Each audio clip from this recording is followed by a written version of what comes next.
I am a former Chief Information Officer, senior leader, C-suite member in the world of technology. I am one of the few Latinas that made it to the Chief Information Officer role. And it took a good bit of resilience and self-awareness and self-confidence to achieve that, but I'm really proud that I got there, and it was an incredible journey.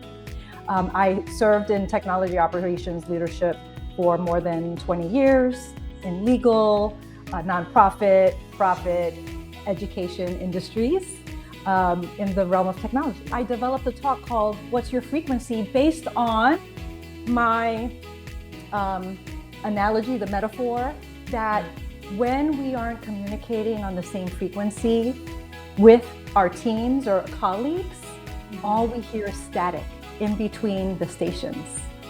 And in this talk, workshop, it's a kind of a workshop, practical strategies and fun. We challenge ourselves to come up with what our frequency is, so that when we're trying to help our colleagues learn our station, we know how to articulate that to them, and they know how to articulate that to us. And it's super fun. I got great feedback. So I just weave that what's your frequency thread throughout the entire talk, and we dig into the Thrive operating system. The first step in the system is transparent assessment, and we get real about, like, how are we showing up in meetings? What is our strength? What is our communication style? And then we just have conversations about how to leverage those. So the Teams That Thrive workshop is something that clients would hire me for from a team effectiveness perspective. So this is where an organization wants to measure how their teams are showing up. So they would hire me to come in and do a brief assessment before the talk. And then in that talk, I actually debrief the results of the data, and together and collaboratively, we uncover what outcomes and strategies we're going to use as a team in order to move past some of the cultural, productivity, and value-based gaps we have. So that can be done in two ways. For a private engagement, which is what I'm talking about here, a client would hire me to come in and do a team effectiveness assessment. And then I would follow up with a debrief for the entire team. Typically, this is for a team of about no more than 20, right? 20 or less. And it takes 2 to 6 hours, depending on how far the team wants to go.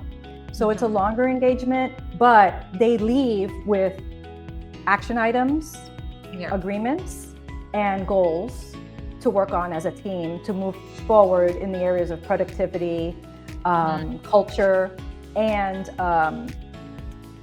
the other word that I said that I can't remember right now because I'm a little bit nervous. The goals piece? Goals, yes, that's right, goals. I often deliver a Women in Tech Power Hour, which is an hour session, typically 45 minutes to an hour. It could be longer, where I invite women in tech to come together. And this is more of an inspiring space where I challenge them to articulate some of the opportunities and challenges that they see. And then I reframe those challenges as opportunities. And the real premise in this one is, and I'm going to try to express something here that is difficult to express in words because I typically use a visual for this, but we do a lot of talking about the glass ceiling.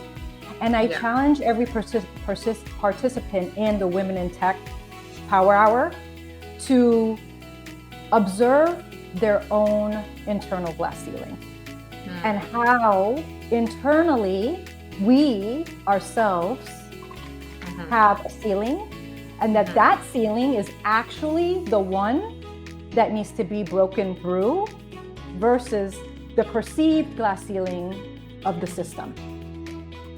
And we begin a dialogue around how can we move past this internal glass ceiling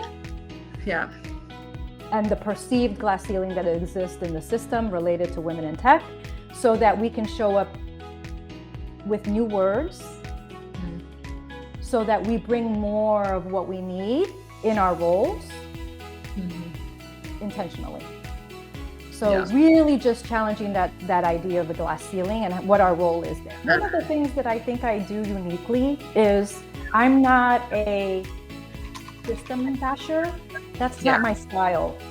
As much as I understand that there are systemic issues that are beyond us, I don't create spaces where we're like gonna bash our colleagues, but instead, how can we come alongside and show up more authentically so that they understand more holistically how to engage with us?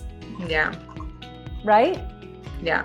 Because I like to frame things with the idea that people are showing up in their professional spaces with a positive intent. And if we assume that, I think we can get more work done.